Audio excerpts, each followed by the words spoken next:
En ting, som man kan finde i havenaturen, og som også er et spiseligt element, det er hyldeblomsten. Hyldeblomsten har en historie, som går langt tilbage. Og tidligere blev den set meget som et helligt og overtroisk træ. Det var altså her, man kunne bede om hjælp og beskyttelse. Det var også et sted, hvor man kunne, hvis man havde en sygdom, at man så kunne overføre sygdommen til træet. Det vil sige, havde man nu tandpine eller feber, så kunne man altså give den til træet, og så slap man af med det. Man skulle dog lige i den forbindelse huske, at havde man overført en sygdom til træet, så måtte man altså ikke plukke af træet igen. I dag ser man nok lidt anderledes på hyldetræet. Det er altså ikke længere et helt så et træ, som er set med så stor en respekt. Nærmere så ser man den måske mere som et træ, der forbindes med ukrudt. Det er overalt i landet og nemt at finde.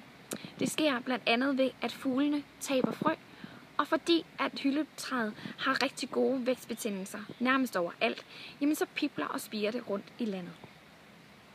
Hyldeblomsten er rigtig god og i blomst lige for tiden faktisk.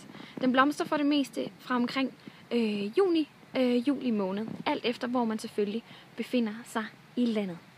Senere så kan man kende den ved, at der kommer de her bær på. Og når jeg siger bær, så er det egentlig ikke helt rigtigt.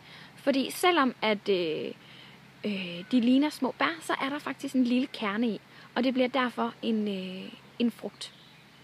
Kernen er der så lille, at vi sjældent lægger mærke til den. Og derfor så er det ikke noget, man skal fjerne, men blot lade være i. Har man lyst til at give sig et kast med hyldeblomsten, så findes der altså rigtig mange muligheder. Blandt andet kan man lave saft, eller man kan lave hyldeblomste. Så den er rig på C-vitaminer, så det er bare med at give gang og bruge den.